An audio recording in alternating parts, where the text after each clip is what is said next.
Ողջունում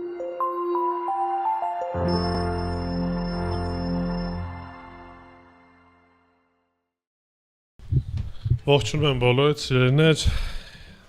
եւ ուրախ եմ, որ այս առիթն ունենք։ Ուրախ եմ, որ այս հնարավորություն ունենք շաբաթը մեկ անգամ գոնե մեկտեղ հավաքվելու, Տիրոջը փառք տալու, Տիրոջը շնորհակալություն հայտնելու այն օրերի, ժամերի, վայրկյանների համար, որ Տերը մեզ պարգևել է։ Որովհետեւ որևիցե բան չենք արել, որպեսզի արժանանանք եկող վայրկյանին։ Որևիցե բան չենք արել, որպեսզի կարողանանք հստակ ասենք, այս ձև եմ վարվել, դրա համար Տերս ինձ կյանք է տվել։ Դրա համար այսօր այստեղ եմ։ Չէ, այս ամեն ինչը Տիրոջ ողորմությունն է եւ նրա շնորհքն է, եւ ուզում եմ, որ այս գիտակցությամբ գանք Տիրոջ առաջ, որպեսզի մեր սրտից իրապես գոհունակություն բարձրանա առ Աստված, որ ասենք, այո Տեր, շնորհակալ ենք, որ այսօր կյանք ես տվել։ Շնորհակալ ենք, որ այսօր արևը ծագեցրել ես։ Շնորհակալ ենք, որ այսօր կյանք ունենք եւ քեզանով ավելի կյանք ունենք։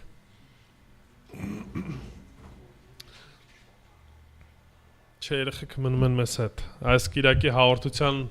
Կիրակին է եւ երեխաները մեզ հետ են մնալու։ Հույսով եմ երեխաներն էլ ինչ որ մի բան կառնեն այս քարոզի ընթացքում։ Եվ մենք էլ պետք է աղոթենք մեր երեխաների համար։ Պետք է աղոթենք, որպեսզի Տերը իր ժամանակին իր փրկությունը տա, այցելություն անի։ Որովհետև մեզանից ինչ որ հասնում է պետք է անենք, դաստիարակենք, սովորեցնենք, բայց կանչողը, սիրտ փոխողը Տերն ինքն է։ Համար աղոթեք ձեր երեխաների փրկության համար։ Թող եկեղեցում մանկականի առաջնորդները աղոթեն այդ երեխաների փրկության համար, որովհետև իրապես սա է մեր ցանկությունը, սա է մեր փափագը եւ սա է իմ փափագը որպես հայր, որպես ծնող, որ երբ որ երեխաներս մեծանան, ժամանակը գա Տերը կանչի։ Եվ այն ինչ որ ինձանից հասնելու ես դա փորձելու եմ անեմ։ Լավ սիրելիներ, պետք է շարունակենք Եբրայեցիս նամակի մեր ուսումնասիրությունը, եթե կհիշեք, անցած Կիրակի խոսում էինք, թե ինչպես պետք է Տիրոջը մոտենանք, եւ խոսում էինք քայլերի մասին, որը որ Տերը ցույց է տալիս, եւ այսօր պետք է շարունակենք։ Ասեմ, որ այս հատվածը բավականին խիստ խոսքեր են, եւ պետք է հաշվի առնենք նաեւ այն համատեքստը, որտեղ որ գրված են այս խոսքերը։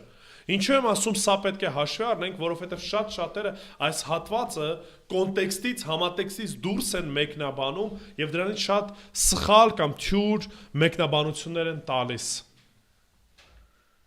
Այսօր խոսելու ենք, որ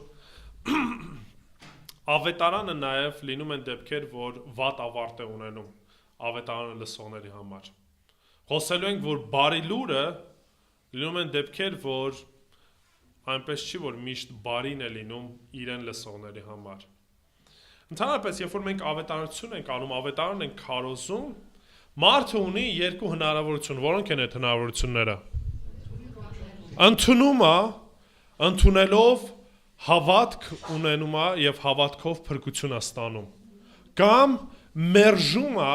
եւ մերժելով դառնում է հավատ ուրացող։ Եթե որևիցե մեկը խոսքը երբևիցե չի լսել, այս կարգավիճակում երբեք էլ չի կարող հայտնվել, որովհետև իր կյանքի ընթացքում երբևիցե Քրիստոսի մասին, հավատքի մասին չի լսել եւ ոչ էլ մերժել է եւ ոչ էլ լսելուց հետո հետ է գնացել։ Աստծո խոսքը այստեղ զգուշացնում է շատ կարևոր մի բան, որ բոլոր նրանք, ովքեր որ հավատը կուրանան կամ ետ կկանգնեն, նրանց համար ավելի դաժան ապագա է սպասում, քան թե նրանց համար, ովքեր որ երբևիցե խոսքը կամ ավետարանը չեն լսել։ Ինչ է կարևոր ընդհանրապես այս թեմայի մասին խոսելու, որովհետև շատերը կան, որ եկեղեցում տարիներով կարած տեսնես, որ գալիս են, խոսքը լսում են, ավետարանը լսում են, ճշմարտությունը գիտեն, բայց երբևիցե ճշմարտապես այդ քայլը չեն անում դեպի հավատք։ Երբևիցե այդ քայլը, որը որ տանելու է դեպի փրկության, չեն անում։ Եվ դա շատ վտանգավոր վայր է։ Եվ պետք է ամեն մեկս քննենք, տեսնենք իրապես ես փրկարար հավատք ունեմ, թե ոչ։ Իրապես ես Տիրոջինն եմ, թե ոչ։ Արդյոք իմ կյանքս պատկանում է Քրիստոսին, թե ոչ։ Եկեք բացենք Եբրայեցիս 10-րդ գլուխ, ընթերցելու ենք 26-ից 29 համարները։ Եբրայեցիս 10, 26-ից 29, եթե ձեր մոտ ունեք ձեր սուրբ գրքերը, խնդրում եմ բացեք, որպեսզի միասին Աստծո խոսքից առնենք այսօրվա պատգամը։ Եբրայեցիս 10-րդ գլուխ, 26-ից 29։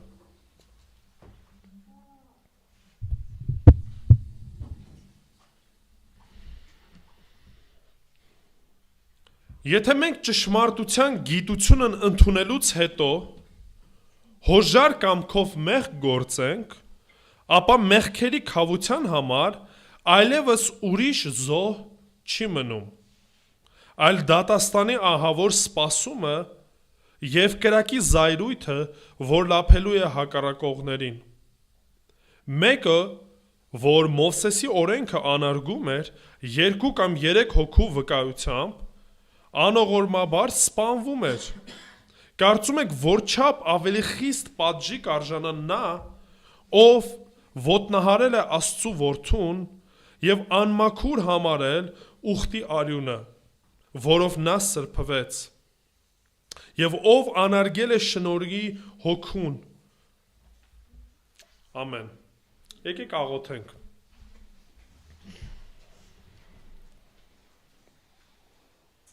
Տեր Աստված, եկել ենք քո առաջ մեկ նպատակով։ Ուզում ենք, որ այսօր դու մեր սրտերի հետ խոսես, դու փոխես մեր միտքը և կենտրոնացնես քո խոսքիդ առաջ, Տեր։ Օգնի, որ ճշմարտապես այս խոսքը մեզ համար արթնացուցիչ լինի և նաև նրանց համար, ովքեր որ դեռ քեզ չեն ճանաչում, Տեր։ Որտեվ մինչև հիմա դեռևս փրկության դուռը բաց ես պահում, Տեր, և ընդունում ես բոլոր նրանց, ովքեր որ գալիս են խոստովանությամբ, դարձով, ապաշխարությամբ, հավատով, ընդունում են քեզ որպես Տեր ու Փրկիչ։ Խնդրում եմ նաև օգնես, որ այս խոսքդ ևս մեկ անգամ փափակ աճեցնի մեր մեջ, որպեսզի գնանք ավետարանիդ բարի լուրը տարածենք, Տեր։ Որովհետև դատաստանը իրական է, դժոխքը իրական է, և ամեն մեկս էլ վաղ թե ուշ կանգնելու են քո առաջ, Տեր։ Ուստի դու փառավորվիր այս պաշտամունքի ընթացքում և դու խոսիր մեզ հետ։ Հիսուս Քրիստոսի սուրբ անունով, ամեն։ Գիտեք,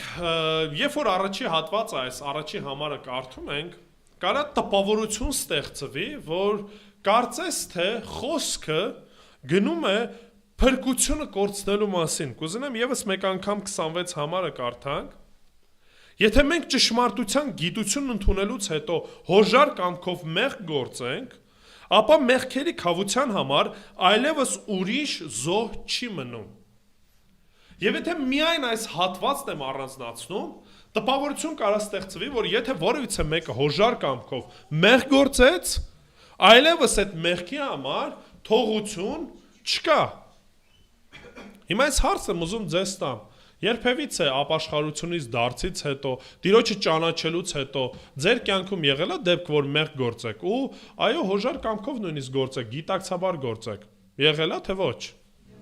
Եղել է, բոլորս է կարանք վկայենք, որ լինում են մեր կյանքում դեպքեր, երբ որ մենք տկարանում ենք, մենք թուլանում ենք և մեղք ենք գործում։ Հիմա ինչ, եթե միայն այս հատվածն եմ վերցնում, տպավորություն կարա ստեղծի, որ վերջ, այլևս էլ զոհ, այլևս փրկություն չկա։ Բայց եթե նայում ենք կոնտեքստի մեջ, համատեքստի մեջ, կտեսնենք, որ թե ինչ է նշանակում այս մեղք հասկացողությունը։ Այսօր կտեսնենք 3 հետևանք հավատ ուրացության։ Երբ որ հավատդ ուրանում ես, երբ որ ուրանում ես Քրիստոսին, թե ինչ 3 բան պետք է ակնկալենք, 3 բան պետք է սպասենք։ Ինչի մասին է խոսքը գնում։ Խոսքը գնում է նա մասին, որ եկեղեցիում կային հավատացյալներ և նաև մարդիկ, ովքեր որ դեռևս Քրիստոսինը չէին, բայց Քրիստոսի մասին լսել էին։ Գիշեք մի քանի կիրակիներ առաջ խոսել էինք և Եբրայեցիս նամակի հեղինակը խոսել էր, որ Քրիստոս առավել է հրեշտակներից, մարգարեներից, քահանայապետերից եւ նա է այն ճշմարիտ զոհը, որով որ նոր ուխտի մեջ բոլորս մտանք։ Ի նկատի ունեմ եհերաներին։ Այս ամենից հետո, երբ որ այս ամեն ինչը ներկայացնում, ասում է, հիմա բոլորս հնարավորություն ունենք Քրիստոսի զոհով, Քրիստոսի արյամբ, ում առաջ մոտենալու, հոր առաջ մոտենալու։ Ասում է, հիմա դուք այս բոլոր այս հնարավորություն ունեք։ Դրա համար ասում է, եւ այս ասելով մեկտեղ հավաքվելը մի թողեք, քանի տեսնում եք, որ օրը մոտենում է, Տիրոջ գալստյան մասին է խոսքը գնում։ Եվ դրանից հետո անդրադառնում է 26 համարին։ Ասում է, եւ եթե մենք ճշմարտության գիտություն ընդունելուց հետո, ճշմարտության գիտությունը ո՞րն էր։ Ինչ իմացանք, ինչ լսեցինք Քրիստոսի մասին։ Որ միակ ճանապարհը, միակ փրկությունն ով է։ Քրիստոսն է։ Միակ ճշմարիտ զոհը Քրիստոսով է։ Ասում է, երբ որ այս ամեն ինչ արդեն լսեցիք, դրա մասին գիտեք, ու ինչ եք անում։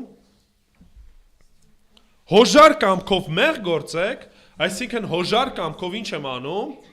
մերժում եմ սա, ասում եմ, որ Քրիստոս ինձ ընդհանրապես չի հետաքրքրում, ասում եմ, որ այս ամեն ինչը լոկ ինչ էր,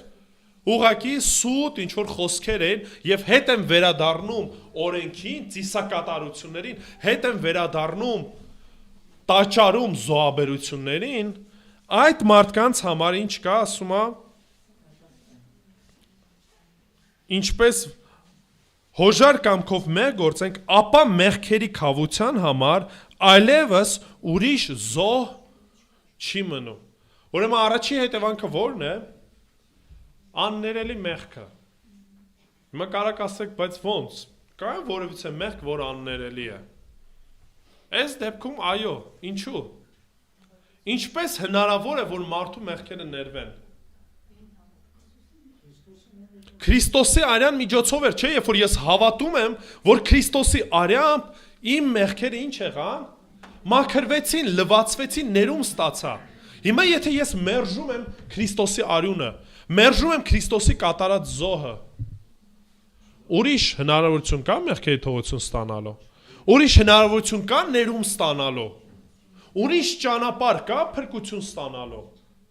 ուրիշ որևիցե ճանապարհ չկա։ Դրա համար եթե ես նման կերպով մերժում եմ Քրիստոսին, այլևս մեղքերիս ներում հնարավորություն չունեմ, վերջ։ Փակ է ճանապարհը, որովհետև արդեն իսկ մերժեցի այն Քրիստոսին, որով որ կարող է փրկվել։ Եկեղեցում շատ մարդիկ կան, ովքեր որ ինքս եմ անձամբ ճանաչում, որ երկար ժամանակ եկել են, լսել են ավետարանը, գիտեն խոսքը, գիտեն մանրակրկիտ ավետարանի բոլոր հատվածները, թե ինչ է նշանակում ավետարանը։ Բայց արդյունքը գիտեք այդ ամեն ինչի, որևիցե փոփոխություն չկա։ 1 տարի անցել, 2 տարի էլ որևիցե փոփոխություն չկա։ Եվ արդյունքում ինչ է լինում։ Ուղղակի այս մարդը թողնում է, լքում է եւ վերջ, ավարտում է իր հոգեվոր ընթացքը։ Այս մարդուն նոր բան կարող ես փոխանցել։ Չէ, արդեն ճշմարտությունը գիտի։ Այս ամեն ինչ արդեն շատ անգամներ լսել է։ Բայց այդ դրա հետևանքը այն եղավ, որ ուղղակի թողեց ու գնաց։ Գիտեք, հեղինակը այս հատվածում բավականին խիստ է խոսում։ Եվ շարունակության մեջ կտեսնենք, եւ սա Եբրայեցիս նամակի 5-րդ զգուշացումներից մեկն է, եւ կարող ենք ասել ամենաահավոր զգուշացումն է։ Ամենաահավոր կարծես դատապարտումն է, որ այլևս սրանից են կողմ էլ հետ դարձ, հետ ճանապարհ չկա։ Վերջ։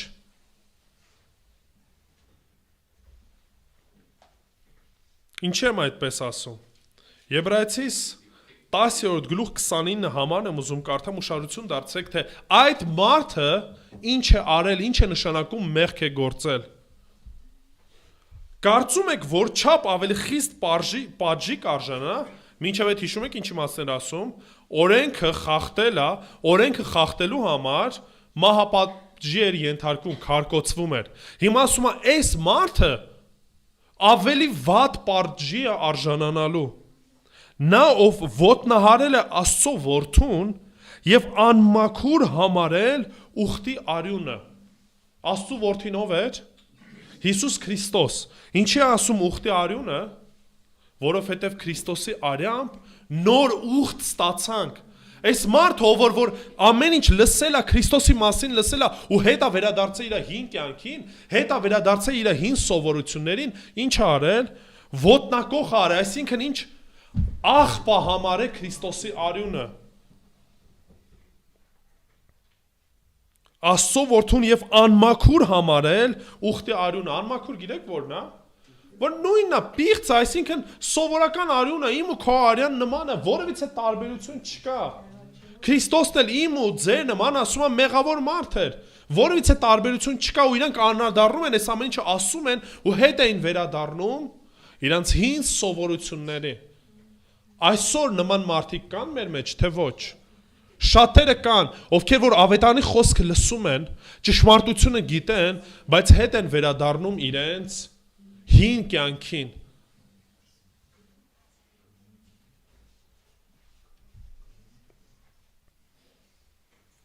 Եվ ով անարգել է շնորհքի հոգուն։ Գիտեք, այն ով որ որդուն չի ընդունում, չի ընդունում նաև հորը, չի ընդունում նաև Սուրբ Հոգուն։ Այս մարդիկ մեղք են գործում Սուրբ երրորդության նկատմամբ, դրա համար սրա մասին է խոսում։ Ով է մեզ կանչում, ով է մեր մխիթարում, ով է մեզ հանդիմանում մեղքի մեջ։ Սուրբ Հոգին։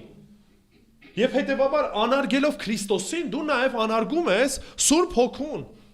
Անարգում ես նաև հորը, ով որ ուղարկել է որդուն։ Եվ դրա համար ասում է, այս մարդկանց համար ավելի դաժան կամ ավելի խիստ պատիժը լինելու։ Գիտեք, երբ որ խոսում ենք ընդհանրապես դժոխքից, պետք է հասկանանք նաև, որ նույնիսկ դժոխքում կա տարբեր աստիճանի պատիժ։ Եվ դա տեսնում ենք օրինակի համար, երբ որ Քրիստոս խոսում է Հերովդեսի հետ եւ ասում է, որ քո մեղքը ավելի քիչ է, քան թե նրանը, ով որ ինչ արեց, մատնեց ինձ։ Եվ տեսնում ենք, որ նաև գոյություն ունին մեղքեր, որոնք որ ասում են ավելի ծանր մեղք է եւ ավելի թեթև մեղք է։ Թեթև ասելով ես չեմ ասում ընդհանրապես հետևանքը, մեղքի հետևանքը մեկն է, մահն է, բայց պատիժը տարբեր է։ 5 տականում ինչպես որ կարդացինք, մեղք կար, երբ որ մեղքի հետևանքը ինչն էր, քարկոծվելը, եւ մեղք էլ կար, որ կարող էին զոհաբերություն անեին, եւ այդ մեղքը ծածկվում էր։ Հետեւաբար, եթե կա տարբեր աստիճանի հետևանք, նաեւ պատիժն էլ մեղքի առումով տարբեր է լինելու։ Ուրեմն առաջի հետևանքը ուխտա դրուժության կամ հետ կանգնելու կամ հավատքին մերժելու որն էր աններելի մեղքն է, որ այլևս մարդ այլ ընտրանք, այլ հնարավորություն չունի մեղքերին թողություն ստանալու։ Երկրորդը այն է, որ մարդը ապրելու է դատաստանի սպասումով, 27 համարը։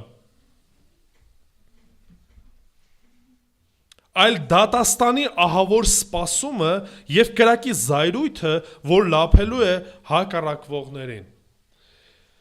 Գիտեք, երբ որ խոսում ենք նորից դատաստանից, շատ-շատերի համար ու շատ ուղղությունների համար, թե քրիստոնեական, թե աղանդավորական, դատաստան հասկացողությունը փոփոխության է ենթարկվել։ Որոշ ուղղություններ կան կամ որոշ մարդիկ կան, որոնք որ քարոզում են, ասում են գոյություն ունի խավարան։ Այսինքն այո, դատաստան լինելու է, որոշ ժամանակահատվածում այդ պատժի տակ ես լինելու, բայց դրանից հետո նորից ինչ է լինելու, ազատագրում է լինելու, նորից հավիտենական մխիթարության Աստծո հետ ես լինելու։ Ուրիշ խմբի մարդիկ կան, որ հավատում են, որ մահից հետո եթե խնդրեն եկեղեցու առաջնորդին եւ եկեղեցու առաջնորդը աղոթի, հնարավորություն կա մի թագավորությունից աչակոմյան տանելու ձախակոմյան կամ հակառակը, այսինքն դժոխքից մարդուն ուղարկեն դեպի դրախտ։ Բնականաբար չէ, կկարդանք։ Որոշ աղանդավոր շարժումներ կան, որոնք որ հայտարարում են, ասում են դժոխք գոյություն չունի։ Հողա մարդը մահանում է եւ վերջ, ամեն ինչ վերջանում է։ Արդարները կլինեն Քրիստոսի հետ, Աստծո հետ, հավիտենական, բայց նրանք ովքեր որ արդար չեն, ովքեր որ չհավատացին, վերջանալու են, վերջ։ Որևիցե հավիտենական դատաստան, որևիցե նման բան գոյություն չունի։ Ուղղակի մարդը ավարտվում է եւ վերջ։ Կամ հակառակը։ Եթե մահացել է Քրիստոսին չի ճանաչում, հնարավորություն ունես իր համար գնալու, մկրտվելու եւ մկրտությունից հետո իրան ինչ անելու, տեղափոխելու նորից դժոխքից դրախտ։ Նման փափուկ բարձր մարդիկ տարիների ընթացքում ստեղծել են։ Ժամանակին նույնիսկ հնարավորություն կար մեղքերի համար վճարելու եւ ազատագրում ստանալու։ Ինչքան շատ գումար կվճարեիր, այդքան հնարավորությունը կամ այդքան տարիներ քչանում էր, որ խավարանում անցկացնելու էր։ Եվ դրա համար հատուկ ներկայացումներ էին իրականացվում։ Մարդիկ հավաքվում էին, մի փոքր քարոզ էր տրվում, հետո ցույց էր տրվում տեսարանը կրակի։ Ինչպես են մարդիկ տանջվում ու էմոցիոնալ ֆոնի վրա հայտարարում էին, հնարավորություն ունենք մեղքերի թողության համար վճարեք, ինչքան շատ վճարեք, այդքան ավելի ինչ կլինեք, կփրկվեք կամ ձեր մեղքերին թողություն կստանաք։ Այն ժամանակ դրամ չէր։ Այն ժամանակ կարանք ասենք ոսկեով էր, բայց ուզում եմ կարդամ նույն Եբրայեցիս նամակ 9-րդ գլուխ 27 համարը։ Եբրայեցիս 9:27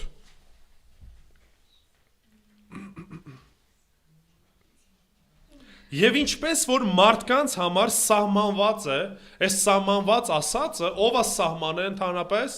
Աստված ինքն է սահմանը։ Տեսեք, մարդկանց համար ինչ է Աստված սահմանը։ Մեկ անգամ մեռնել, բոլորն են չէ մահանում։ Կա որևիցե մեկը, որ գիտեք, որ մինչև հիմա հավիտյան կենդանի է։ Մարմնի մեջ, այս մահկանացու մեղավոր, չէ, բոլորս էլ մահանալու ենք վաղ-թե ուշ։ Ով է այդ մահը սահմանը։ Աստված, ինչպես է սահմանը, ասել է, ով որ մեղ գործի ինչ կլինի, կմահանա։ Եվ դրանից հետո ինչ, խավարան, դրանից հետո ուղղակի վերջ, ամեն ինչ ավարտվում է ու վերջ, չէ, ասում է դրանից հետո դատաստան։ Գիտեք, Հիսուս Քրիստոսը ընդհանրապես որպես սիրո ավետարանիչ, որպես սիրո քարոզիչ, ավելի խոսեց դատաստանի դժոխքի մասին, քան թե դրախտի մասին։ Հիսուս Քրիստոս մեկը, ով որ մարդիկ ասում են, որ սիրո քարոզիչն էր, ավելի շատ խոսել է դժոխքի մասին, դատաստանի մասին, քան թե դրախտի։ Ինչի համար։ Որովհետև այս ամեն ինչը իրական է։ Եվ եթե որևիցե մեկը Քրիստոսին լսելուց հավատքը, փրկությունը, այս ամեն ինչի մասին լսելուց հետո ինչ է անում։ Ետ է կանգնում, այս ամեն ինչը անարգում է, մի կողմ է գցում, այս մարդուն միակ բանը ընդհանրապես սպասվում։ Գիտեք որն է, մահից հետո դատաստան ու վերջ։ Հիսուս մի առակ պատմեց Մատթեոսի ավետարան 13-րդ գլխում 24-ից 29 համարները։ Մատթեոսի ավետարան 24 13 24-ից 29 Մատթեոս 13 24-ից 29 Որոմների առակն է եւ վստահ եմ լսել եք։ Հիսուս նրանց մեկ այլ առակ էլ պատմեց ու ասաց. Երկնքի արքայությունը նման է մի մարդու, որն իր արտում լավ սերմ ցանեց։ Երբ մարդիկ քնած էին, նրա թշնամին եկավ եւ ցորենի մեջ որոմ ցանեց ու գնաց։ Երբ խոտը բուսնեց ու պտուղ տվեց, երևաց նաեւ որոմը։ Տանտիրոջ ծառաները մոտեցան նրան եւ ասացին. Տեր, չէ որ արտիդ մեջ լավ սերմ ցանեցիր։ Ուրեմն այդ որոմը որտեղից է։ Իսկ նա ասաց նրան. Թշնամի մի մարդ է դա արել։ Ծառաները նրան ասացին. Հիմա ուզում ես գնանք, դրանք քաղենք։ Նա ասաց. Ոչ, որոմը քաղելիս միգուցե ցորենն էլ դրանց հետ արմատախիլ անեք, թողեք որ մինչև հունցքը երկուսը միասին աճեն եւ հունցքի ժամանակ հնձողին կասեմ նախ որոմը քաղեն ու խնձեր կապեն այրելու համար, իսկ ցորենը հավաքեն իմ շտեմարանի մեջ։ Գիտեք, եթե տեսել եք ընդհանրապես ցորենը, սկզբնական շրջանում, երբ որ աճում է, խոտից չի տարբերվում։ Պարզ խոտի նման է, եւ նույն է այս որոմ հասկացողությունը մոլախոտ պատկերացեք, որը որ նորից ցորենի նման է։ Եվ ստեղ ասում է ինչ անում, Տերը երբ որ տեսնում է, գալիս են ծառաներն ասում են, ցորենի հետ նաև ինչ է ցանվել, որոմ կա։ Այս որոմի հետ ինչ անենք։ Տերն ինչ է ասում է թող այդ որոմը մնա ժամանակը կգա, պտուղը կտան, երբ որ արդեն հստակ կզատվի, ժամանակը կգա ինչ կլինի, որոմը կառանձնացվի, կրակը կգցվի, իսկ ցորենը կամբարվի իմ շտեմարանների մեջ։ Ինչի մասին է խոսքը գնում։ Եկեք շարունակությունը կարդանք, որպեսզի ավելի պարզ լինի, Հիսուս ինքը մեկնում է այս առակը։ 37 համարից։ Եվ նա պատասխանեց ու նրանց ասաց. լավ սերմը ցանողը մարդու որդին է, իսկ արտը աշխարհն է։ Լավ սերմը նրանք են, որոնք արքայության որդիներն են, իսկ որոմը չարի որդիներն են։ Այսինքն, որոմը եւ ցորենը ումի նկատի ունի մարդկանց։ Ուշադրություն դարձրեք, որ ասում են նրանք, ովքեր որ Քրիստոսինն են, ցորենն են, եւ նրանք, ովքեր որ Քրիստոսինը չեն, որոմն են։ Ուշադրություն դարձեցեք, երբ որ միասին աճում են, ինչ կարա լինի, կարա տպավորություն ստեղծվի, նման լինեն։ Թե ցորենը, թե որոմը։ Եկեղեցում էլ կարող են լինել մարդիկ, ովքեր որ կարծես նման են մեզ։ Պաշտամունքի են մասնակցում, Աստվածաշունչ կարան կարդան, կարան աղոթեն, նույնիսկ ասեմ առավել, կարան նույնիսկ քարոզեն բեմից։ Կարան ծառայություններ անեն, կարան դևեր հեռացնեն, մարգարեություններ անեն։ Այս ամեն ինչ ասում է արտաքին, կարա տպավորություն ստեղծվի, որ ինչ են, նման են։ Մեր պես են։ Տերը ինչ անում, այդ մարդկանց միանգամից առանձնացնում, հա։ Չի ասում թող ինչ անեն, թող միասին աճեն, թող միասին քայլեն։ Վերջը պտուղը ցույց է տալու, նրանք մեզանից են, թե մեզանից չեն։ Գիտեք ովքեր կլինեն մեզանից, նրանք ովքեր որ մինչև վերջ կմնան։ Ինչպես որ առաջի Հովանու երկրորդ գլխում է ասում է մեր մեջ կային մարդիկ, որոնք որ ինչ արեցին, լքեցին, դուրս եկան, մեր մեջից դուրս եկան։ Կարծես թե մեզանից են, բայց պարզվեց որ մեզանից չէին։ Որտեղից պարզվեց որ մեզանից չէին։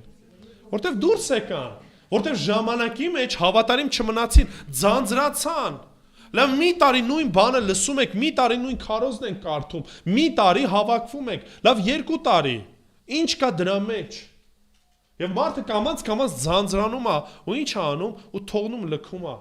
Տենց պատմություններ հազարավոր կան։ Ես ճանաչում եմ մարդկանց, ում հետ որ ես անձամբ գնացել եմ ավետարանը քարոզելու։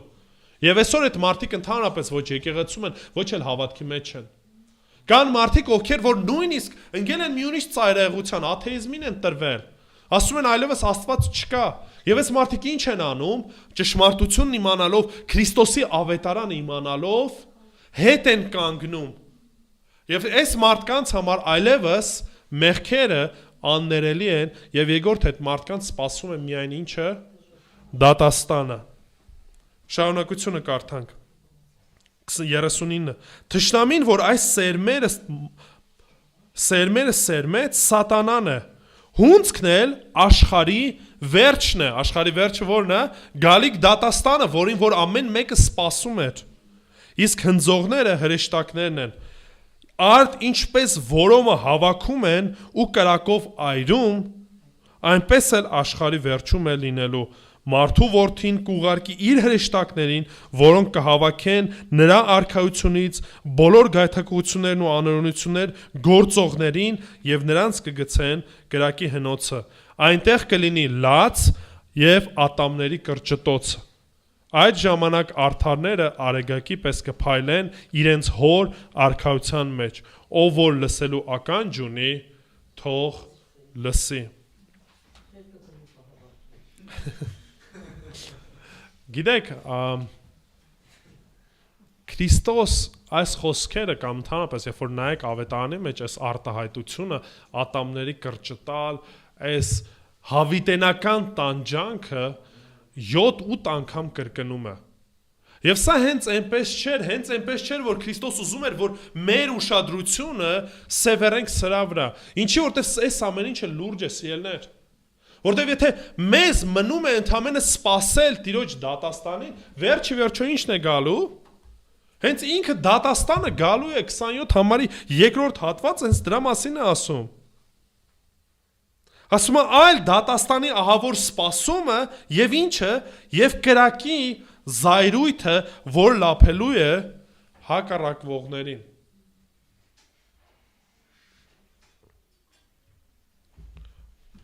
Մարդիկ կան փորձում են բաժանում դնեն հին ու նոր կտակարանի մեջ, ասելով, որ հին կտակարանի Աստվածը դաժան Աստված է։ Հին կտակարանի Աստվածը տեսնում ենք պատերազմների է կանչում, պատժում է միանգամից, սպանում է, նման ձևով են ներկայացնում։ Իսկ ասում են, իսկ նոր կտակարանի Աստվածը տեսնում ենք սիրող է, ողորմած է, գթած է։ Եվ նման մակարդակի կամ նման մոտեցման են գալիս այն ժամանակ, երբ որ ընդհանրապես Աստծո խոսքին նայում են թեթև, մակերեսորեն, երբ որ փորձում են ինչ-որ մի ձև ներկայացնել եւ դա էլ ասում են, դե գիտես ինչ կա, հին կտակարանը չենք ընդունում։ Դա է արդեն հին անցած բանը եւ կարծես այնտեղի Աստվածը մեզ համար անհասկանալի է։ Մենք ուզում ենք ասենք, որ Աստված բոլորին սիրում է, բոլորի նկատմամբ ողորմած է, գթած է։ Ասածս ճշմարտություն է, թե ոչ։ Այո, ասածս ճշմարտություն է։ Բայց այդ նույն Աստվածը արդար Աստված է, որը որ ասել է, որ ամեն ինչի ավարտը լինելու է դատապարտություն, եթե Քրիստոսինը չես։ Դժոխքը իրական է, սիրելիներ։ Դատապարտությունը իրական է եւ որևիցե մեկը չի կարող այդ ամեն ինչից փախչել։ Նոր կտականից ենք, չէ՞, հատվածները կարդում։ Եկեք շարունակությունն էլ կարդանք 30 եւ 31 համարները։ Քանի որ ճանաչում ենք նրան, որ ասաց. Իմն է վրեժխնդրությունը եւ ես պիտի տամ հատուցումը եւ դարձյալ Տերը պիտի դատի իր ժողովրդին։ 31 համարը ուշադրություն դարձրեք։ Ահա որ է կենթանի Աստծո ձեռքը ընկնելը։ Ահա որ է կենթանի Աստծո ձեռքը ընկնելը։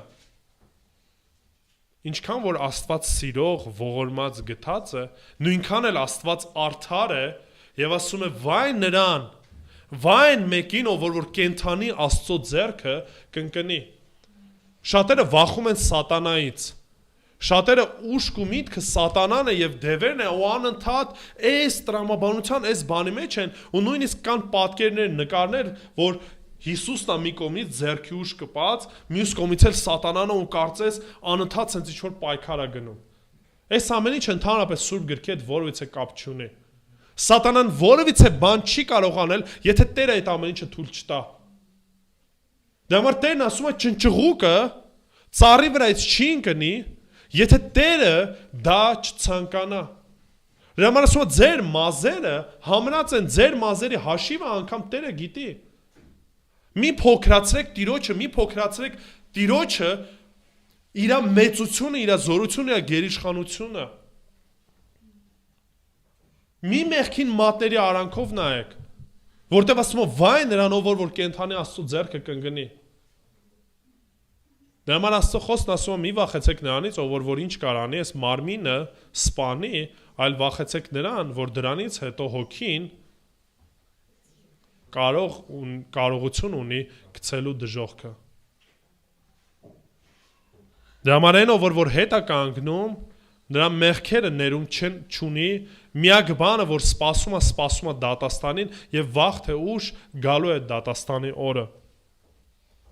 Ինչպիսի օրինակ ունենք նման մարդկանց, արդյոք կա նման օրինակ Աստվածաշնչում, որը որ Քրիստոսին ուրացավ, որը որ վաճառեց Քրիստոսին։ Ով էր այդ մեկը։ Հուդան էր։ Հուդան են լավագույն օրինակն ու լավագույն օրինակը տվյալ կոնտեքստի մեջ, որ կարար Քրիստոսին հետևեր, Քրիստոսի խոսքը լսել, Քրիստոսի աշակերտ կոչվեր, նման էր չէ մնացածին, բայց չէր։ Եկեք ընթերցենք Մատթեոսի ավետարանից, վերջի հատվածն ենք կարդում, 26-րդ գլուխ 23-ից 25 համարները։ Մատթեոսի ավետարան 26, 23-ից 25։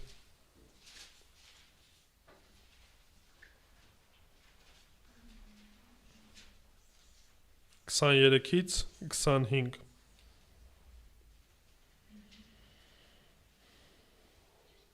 Հիսուս հայտարարում է, որ իրանց մեջ կա մեկ, ով որ մատնելու է իրեն, եւ դրանից աշակերտները սկսում են հարցեր տարածում են, միթե ես եմ Տեր, 23 համարից, նա պատասխանեց եւ ասեց. Ով իր ձեռքը ինձ հետ ափսեի մեջ մտցրեց, նա է ինձ մատնելու։ Եվս մեկ անգամ հայտարարում է, որ մեր միջից է, ով որ հիմա մեզ հետ հաց է ուտում, մեր միջից է, այն մեկով որ ինչ անելու, մատնելու է ինձ։ Մարդու որդին գնալու է ինչպես որ նրա մասին գրված է։ Բայց վայ այն մարդուն, ուշադրություն դարձեք այս խոսքերը, որի ձեռքով մատնվելու է մարդու որդին, ավելի լավ կլիներ, որ այդ մարդը ծնված չլիներ։ Հուդան նրան մատնողը պատասխանեց ու ասաց. Միթե ես եմ վարդապետ։ Նրան ասաց. դու ասացիր։ Հուդան գիտեր ինքը իրեն։ Շատ լավ գիտեր։ Հուդան գիտեր նույնիսկ իր մտքերը այդ ամեն ինչը շատ հստակ գիտեր եւ Քրիստոս ինքն էլ գիտեր։ Քրիստոս զգուշացրեց իրան, ասեց. վայ քեզի, եթե դու այդ ամեն ինչը անես։ Այս ամեն խոսակցության ավարտը գիտեք որն էր։ Այս ամեն ինչից հետո Հուդան թողնում է ու գնում է ու վաճառում է Քրիստոսին 30 արծաթով, որտեվ հասկացավ, որ վերջ, այլևս եկամուտի աղբյուրը վերջանում է։ Գանձանակ իր ձեռն էր, հիմա Հիսուս հայտարարեց, որ պետք է գնա ու խաչվի, պետք է գնա ու մահանա։ Այն մարդիկ, ովքեր որ խոսքը կլսեն, ովքեր որ ավետարանի ճշմարտությունը կլսեն ու հետ կկանգնեն, կգնան նորից իրենց հին կյանքին, նման են այս նույն Հուդային, որոնք որ այո ֆիզիկապես չմատնեցին, բայց Քրիստոսի արյունը, Քրիստոսի կատարած զոհը անմաքուր համարեցին եւ գնացին իրենց հին կյանքին։ Ավարտին ուզում եմ ընդամենը 3 հարց տալ ու ինքներդ ձեզ մեջ դուք ինքներդ այդ հարցերին պատասխանեք։ Արդյոք իմ մեղքերս ներված են թե ոչ։ Ու ինչպես որ Հուդան գիտեր, մենք էլ գիտենք դրա մասին։ Քրիստոսով մեր մեղքերը ներված են թե ոչ։ Երկրորդը, արդյոք ազատագրված եմ դատաստանից թե ոչ։ Եվ երրորդը, Քրիստոսի երկրորդ գալուստը կամ իմ հանդիպումը Քրիստոսի հետ լինելու է ի բարին, թե լինելու է ի չարը, որովհետև շատերի համար Քրիստոսի երկրորդ գալուստը ուրախության առիթ չի լինելու, այլ լինելու է դատապարտության։ Իսկ նրանք, ովքեր որ Քրիստոսինն են, Քրիստոսի հանդիպումը ինչ է լինելու, ցնծության եւ ուրախության պահ է լինելու, որտեղ վերջը հանդիպեցինք մեր Տիրոջը, մեր Փրկչին։ Դրա համար սիրելիներ, խնդրում եմ, որ եւս մեկ անգամ ինքներդ դուք քննեք ձեր կյանքը, քննեք ձեր անձը, տեսեք, արդյոք դուք այն մեկն եք, ով որ հավատն է ուղղակի ուրացել կամ ուրանալու է, թողնելու է, գնալու է, թե մեկն եք, ով որ հետևում է Քրիստոսին ու մինչև վերջ Քրիստոսի հետ լինելու։ Եկեք աղոթենք։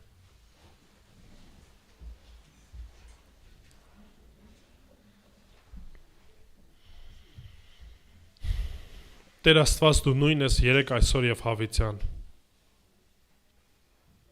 Քո սկզբունքները երբեք չեն փոխվել, Տեր, եւ այո Տեր, դու սիրող, ողորմած, գթած Աստված ես։ Սակայն շատ անգամներ մենք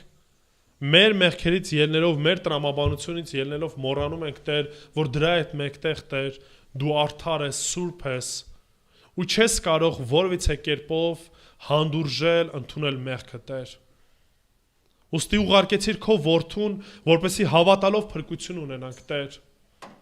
Եվ նաև խոսքիդ միջոցով տվեցիր այս զգուշացումը։ Տվեցիր այս զգուշացումը, որպեսզի մենք քննենք մեր անձը, վստահ լինելով, Տեր, արդյոք քոնն ենք թե ոչ։ Արդյոք մեր կյանքը քեզ է պատկանում թե ոչ։ Խնդրում եմ ով Աստված այցելություն արա նրանց, ովքեր որ դեռ քոնը չեն, դեռ քո զավակը չեն, Տեր։ Փափկացրա նրանց սիրտը, որ այս ավետարանի խոսքը, այս ճշմարտությունը տանի դեպի ապաշխարության, դեպի դարձին։ Սիրելի բարեկամ, եթե մինչև հիմա կասկածներ ունես, արդյոք մեղքերդ ներված են, թե ոչ, կասկածներ ունես, դատապարտվելու ես, թե ոչ, կարող ես աղոթել, խնդրել, որպեսզի Տեր Հիսուս Քրիստոս ների քեզ։ Կարող ես պար խոսքերով այս պայդրությամբ դիմել նրան ասելով Տեր Հիսուս ներիր, որովհետև մեղավոր եմ։ Ներիր, որովհետև այսքան ժամանակ ապրել եմ իմ կամքը կատարելով։ Ուզում եմ հավիտյան հետևել քեզ։ Ուզում եմ, որ իմ կյանքը լիովին պատկանի քեզ։ Ներիր մեղքերս և տուր ինձ հավատ, որ ճշմարտապես հավատամ, որ իմ մեղքերի համար խաչվեցիր և երրորդ օրը հարություն առար։ Եվ քո հետ կլինեմ հավիտյանս հավիտենից, եթե հավատամ։ Հիսուս Քրիստոսի սուրբ անունով, ամեն։